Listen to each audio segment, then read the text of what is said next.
బడంగపేట అవినీతి భాగోతం సర్కారుకు సబితమ్మ సెటైర్లు.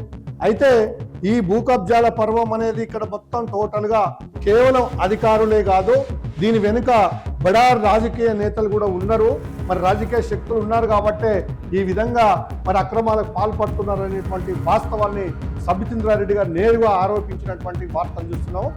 ఇది ఒక భయంకరమైన ఘోరం. ఇది నాలాలను కూడా పూర్తి చేసి వెంచర్లు కొట్టుకుని మరి ఏం చేస్తారు ఈ అధికారులు ఏం చేస్తారు? వాళ్ళ వెనుక పెద్ద రాజకీయ నాయకుల హస్తం ఉంది కాబట్టే వీళ్ళు విచ్చలు విడిగా ఈ యొక్క తతంగాన్ని నడిపిస్తున్నారని ఇక్కడ చెప్తుంది. ఇది ముఖ్యంగా మున్సిపల్ శాఖ మంత్రి రేవంత్ రెడ్డి. ఎన్ని బాధలు సార్ నీకు, ఏం చూస్తారు సార్ మీరు?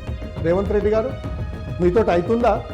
తెలంగాణ రాష్ట్రంలో ఎన్ని రకాల సమస్యలు ఉంటే మీరు ఒక్కరే విద్యాశాఖ, మున్సిపల్ శాఖ, మరి ఇక్కడ హోంశాఖ, ముఖ్యమంత్రి పదవి, ఇవన్నీ చేయాలంటే మీతో అవుతుందా సార్? వాస్తవంగా ఆలోచించండి. ఇవన్నీ ఎవరికన్నా అప్పచెప్పండి. మున్సిపల్ శాఖను ఇలాంటి అవినీతి జరిగినప్పుడు, ఇలాంటి దుర్మార్గం జరిగినప్పుడు మీరు పాపం మీరు ముఖ్యమంత్రి పదవి చాలా బిజీ పదవి, మీ పార్టీ నాయకులను మీ వాళ్ళను కాపాడుకుంటూ వాళ్ళందరిని అధిగమించి పరిపాలన నడిపిస్తూ కేంద్రాన్ని మెప్పించుకొని అక్కడ సోనియా గాంధీ, రాహుల్ గాంధీని ఒప్పించుకొని మెప్పించుకొని ఈ రాష్ట్రంలో ఉన్నటువంటి మీకంటే సీనియర్ నాయకులు, ఇంకా కొంతమంది ఒరిజినల్ కాంగ్రెస్ అని చెప్పేటువంటి నాయకులు, వీళ్ళందరినీ అధిగమించి ప్రజల్ని మెప్పించి మరి అన్ని సంస్థల్ని మరి అన్ని ఏకదాటిగా చేయగలిగే శక్తి మీకుందా సార్? ఉంటే చేయండి, సంతోషమే. కానీ 2.5 ఏళ్ళు అయింది అన్ని పదవులు దగ్గర పెట్టుకొని న్యాయం చేయట్లేరని అయితే ప్రజలు అడుగుతున్నారు. మేము ఆ విద్యామంత్రి ఒకరికి ఇచ్చేసేయండి, మున్సిపల్ శాఖ ఒకరికి ఇచ్చేయండి, ఆ ఒక హోంశాఖ కూడా ఇచ్చేసి మీరు ప్రశాంతంగా ఆ ముఖ్యమంత్రి పదవి మంచిగా చేసుకొని మళ్ళీ ముఖ్యమంత్రి కావాలనుకొని మాత్రం ఉండండి. ఇవన్నీ మీ దగ్గర పెట్టుకుంటే దేనికి న్యాయం చేయక మరి ఇది మొత్తం ఎఫెక్ట్ పడి మళ్ళీ కాంగ్రెస్ అధికారంలోకి వస్తే భయంకరంగా ఉంటుందని ప్రజలకు విసుకొచ్చి మీకు వ్యతిరేకంగా ఓట్లేసేదాకా తీసుకెళ్ళకండి. ఇక ఇప్పుడు కూడా మీరు రియలైజ్ కాకపోతే కేసీఆర్కు బీఆర్ఎస్ పట్టిన గత అయితే కాంగ్రెస్ ఖచ్చితంగా పడుతుంది. ఇది మన భారత్ శక్తి పేపర్లో మళ్ళీ ఒక వార్త వచ్చింది. ఇది చూడండి, భారత్ శక్తిలో వచ్చినటువంటి ఒక ప్రధానమైనటువంటి ఒక ఆర్టికల్ ఇక్కడ చూసినట్లయితే, బడంగపేట అవినీతి భాగోతం సర్కారుకు సబితమ్మ సెటైర్లు. భారత్ శక్తిలో వచ్చినటువంటి ఒక ఆర్టికల్ ఇక్కడ హెడ్డింగ్ ఏముంది? బడంగపేట అవినీతి భాగోతం సర్కారుకు సబితమ్మ సెటైర్లు.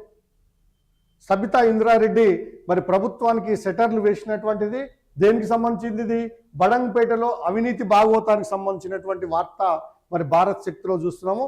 ఇది బడంగపేటకు సంబంధించినటువంటి మున్సిపల్ కార్పొరేషను, హైదరాబాద్ మహానగర పాలక సంస్థకు సంబంధించినటువంటి బడంగపేట సర్కిల్ సంబంధించిన ఒక ఫోటో ఇక్కడ కనిపిస్తుంది మనకు.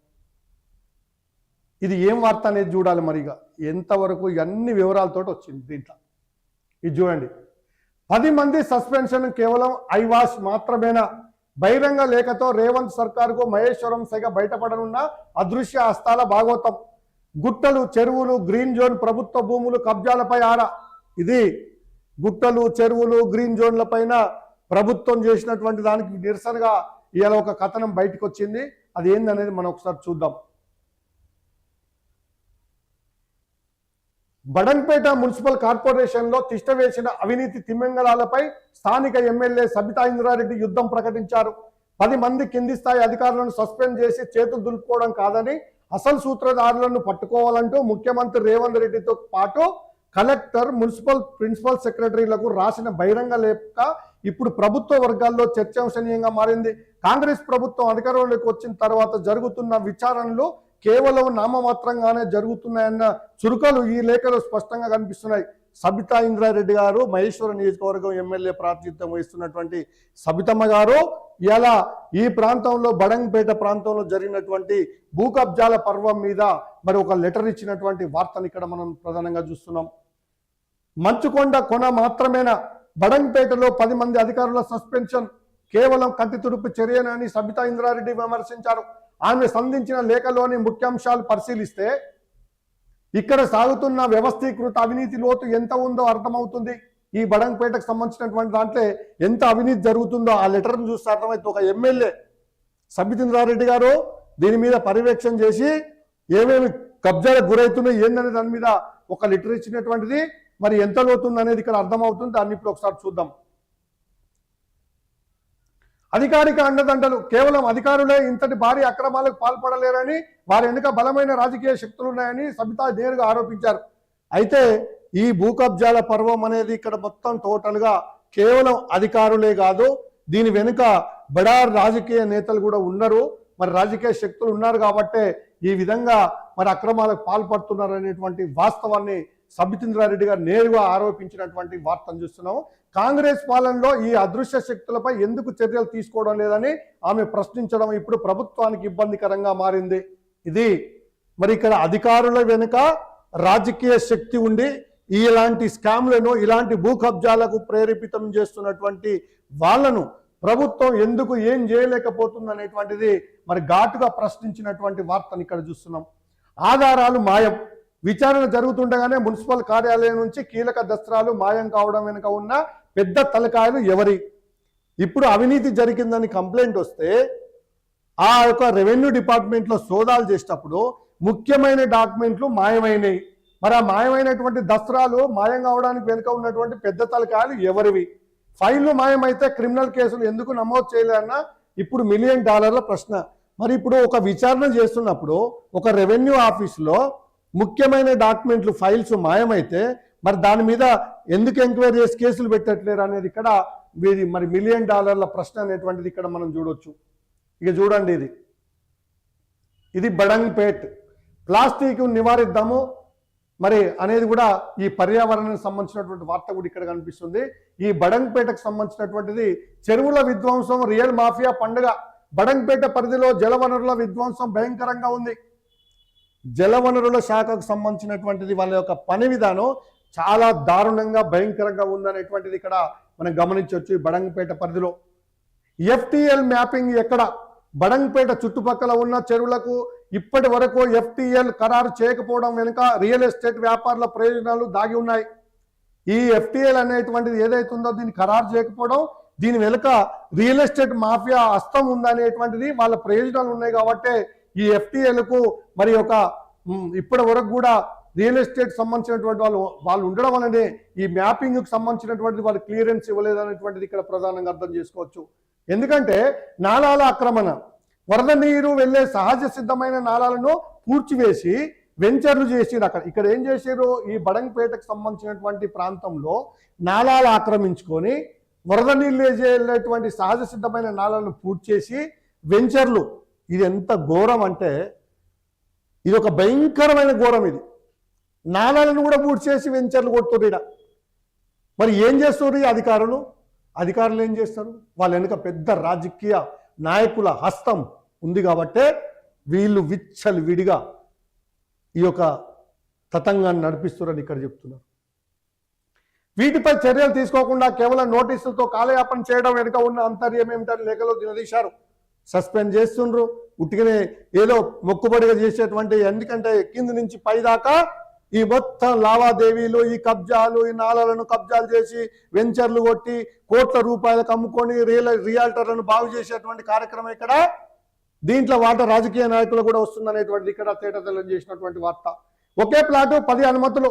భవన నిర్మాణ అనుమతుల్లో జరుగుతున్న దారుణాలు విస్తుగొలుపుతున్నాయి.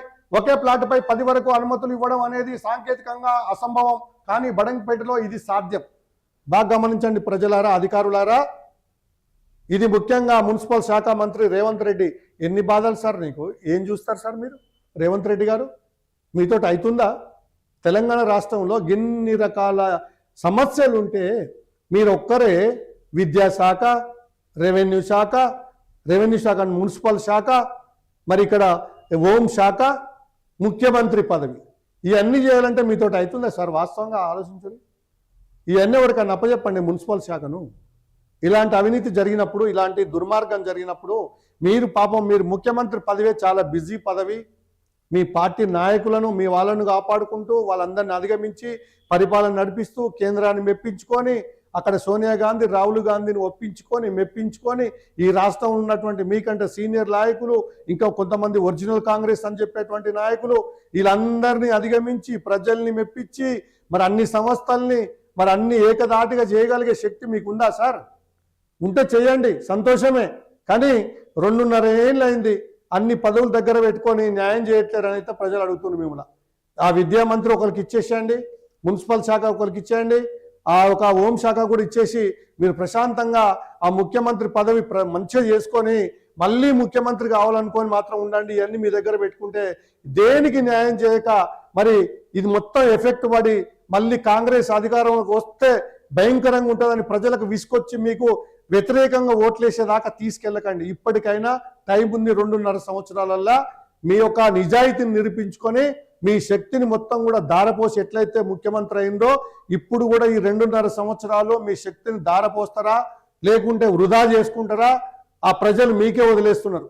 ఇక ఇప్పుడు కూడా మీరు రియలైజ్ కాకపోతే కేసీఆర్కు బీఆర్ఎస్ పట్టిన గత అయితే కాంగ్రెస్ ఖచ్చితంగా పడుతుంది. అంటే నాకున్న విశ్లేషణ చాలా మందితో నేను డిస్కస్ చేస్తున్నా.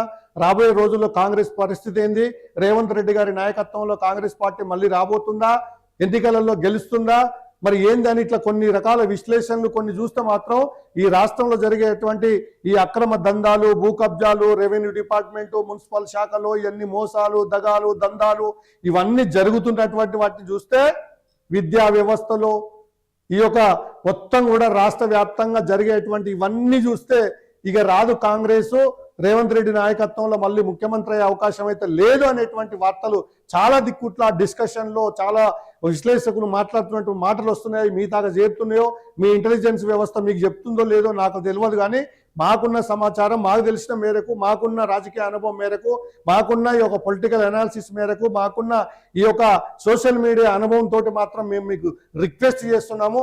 ఇకనైనా మారండి, శాఖలను వాళ్ళకు అప్పచెప్పండి. మీరు ముఖ్యమంత్రి పాలనను గట్టిగా చేస్తే తప్ప రాబోయే 5 ఏళ్లలో మాత్రం కాంగ్రెస్ వస్తుందని మాత్రం కలలు కనకండి. మీ వాళ్ళందరూ ఈరోజు మీరు చేసేటువంటి ఆర్టీకి సంబంధించినటువంటి జగ్గారెడ్డి లాంటి వాళ్ళ సీనియర్ నాయకులు కూడా ఇలా విమర్శించే స్థాయికి వెళ్ళిపోతుంది మీ ప్రజాపాలన. కాబట్టి ఇప్పటికైనా మార్పు తెచ్చుకొని ఈ రాష్ట్రాన్ని బాగు చేసే దిశగా ఇలాంటి బడంగపేట లాంటి ఎన్నో సంఘటనలను మరి పునరావృతం కాకుండా ఉండాలంటే మీరు మున్సిపల్ శాఖ మంత్రిగా బాధ్యతలు వహించాల్సిందే, విచారణ జరిపించాల్సిందే, వీళ్ళకి కఠినమైనటువంటి శిక్షలు వేయాల్సిందే. వాళ్ళని పర్మనెంట్గా ఉద్యోగాల నుంచి గవర్నమెంట్ ఉద్యోగస్తులైతే వాళ్ళ వెనుక మరి ఎవరైనా బలమైన రాజకీయ శక్తులు ఉంటే వాళ్ళు ఏ స్థాయిలో ఉన్నా కూడా వాళ్ళకు కూడా అల్టిమేటం ఇవ్వాల్సినటువంటి బాధ్యత ముఖ్యమంత్రిగా, మున్సిపల్ శాఖ మంత్రిగా మీకుంది. ఇక్కడ ఒక మహేశ్వరం నియోజకవర్గం ఎమ్మెల్యే ప్రాతినిధ్యం వహిస్తున్న సబితా ఇంద్రారెడ్డి గారు ఇంత వాస్తవాన్ని బయటపెట్టి లెటర్లు కూడా పెట్టినటువంటి వార్త ఈరోజు భారత్ శక్తిలో వచ్చినటువంటి దాన్ని మీరు ఒకసారి గమనించండి. మరి ఏం జరుగుతుంది రాష్ట్రంలో అనేది. ఇది బడంగపేటకు సంబంధించినటువంటి భాగవతం. ఇది బడంగపేటకు సంబంధించినటువంటి చెరువుల విధ్వంసం రియల్ మాఫియా పండుగ భాగవతం అనేది ఇంకా పూర్తి కాలేదు. ఇక్కడ ఇంకా చాలా ఉంది, చూద్దాం. సాంకేతిక ఆధారాలు, మున్సిపల్ సాఫ్ట్వేరు, బిల్డ్ నౌ నిబంధనలను పక్కన పెట్టి మాన్యువల్గా లేదా పాత తేదీలతో అనుమతులు మంజూరు చేసినట్లు సమాచారం. ఈ మొత్తం వ్యవహారంలో ఉన్నత స్థాయి కమిటీ విచారణ జరిగితే తప్ప అసలు నిజాలు దోపిడీ బయటపడదనేటువంటిది ఇక్కడ మరి ఒక వార్త మనం చూస్తున్నాం. ఏది సాంకేతిక ఆధారాలు, దీంట్లోనే ఈ బడంగపేటకు సంబంధించిన దాంట్లో ఏం చేస్తారంటే మున్సిపల్ సాఫ్ట్వేర్ బిల్డ్ నవ్ అనేటువంటి నిబంధనలను పక్కకు పెట్టి మాన్యువల్గా లేదా పాత తేదీలతో అనుమతులు మంజూరు చేసినట్టు ఇక్కడ సమాచారం అయితే ఉందంటుండ్రు. ఈ మొత్తం వ్యవహారంలో ఉన్నత స్థాయి కమిటీ విచారణ జరిగితే తప్ప అసలు నిధులు మరి దోపిడీ బయటపడదనేటువంటిది ఇక్కడ వీళ్ళు చెప్తున్నారు. ప్రభుత్వానికి సబితా ఇంద్రారెడ్డి సవాల్. ఇది లెటర్, సబితా ఇంద్రారెడ్డి గారు రాసినటువంటి లెటర్. ఇది చూడండి ఈ లెటర్స్. ఇగో సబితా ఇంద్రారెడ్డి ఎమ్మెల్యే విచారణ జరిపించాలి, గతంలో జరిగిన పంచాయతీలుగా ఉన్న సమయం అని చెప్పి ఈ లెటర్ను మొత్తం కూడా రాసి కాపీ టు జిహెచ్ఎంసి కమిషనర్ అని పెట్టింది ఇక్కడ. ఇది కూడా గౌరవనీయులైన యనమల రేవంత్ రెడ్డి గారికి ఒక లెటరు. ఈ లెటర్ పెట్టి మరి ఈ విధంగా జరుగుతుందని సబితా ఇంద్రారెడ్డి గారు పంపించినటువంటి లెటర్ను మనం ఇక్కడ చూద్దాం. ఇగో ఇది బడంగపేటకు సంబంధించినటువంటి మరి ఈ యొక్క కార్పొరేషన్లో జరిగినటువంటి వివిధ నిధుల దుర్వినియోగం మరి అవినీతి. అంటే మేడం గారు ఇప్పుడు బీఆర్ఎస్ పార్టీలో ఉన్నారు, ఒకప్పుడు మరి బీఆర్ఎస్ హయాంలో కూడా ఇలాంటి చాలా జరిగినాయి మేడం, మీరు కూడా గమనించాలి. అయినా ఇవాళ మీరు ప్రతిపక్ష హోదాలో ఉన్నారు కాబట్టి ఇలా ప్రభుత్వాన్ని విమర్శించేటువంటి రైట్ మీకుంది. అయినా ఈ బడంగపేటకు సంబంధించినటువంటిది మరి ఇది మరి ఒక మహేశ్వరం నియోజకవర్గం కింద ఉన్నటువంటి ఏరియాకు సంబంధించింది, మీకు దాని మీద మాట్లాడే హక్కు ఉంది. కాబట్టి ఇవాళ మీరు ముఖ్యమంత్రికి కూడా లెటర్ రాసి ఈ యొక్క అవినీతి ఏదైతే జరుగుతుందో బడంగపేటలో దాని మీద విచారణ జరపాలని చెప్పి ఇచ్చినటువంటిది చాలా ఇది ఒక మంచి పరిణామం. ఎందుకంటే ఎవరో ఒకరు దీని మీద చొరవ తీసుకొని చేస్తే తప్ప ఇది పోయేటువంటి పరిస్థితి లేదు. ఇలాంటి దోపిడీ వ్యవస్థ అనేది మరి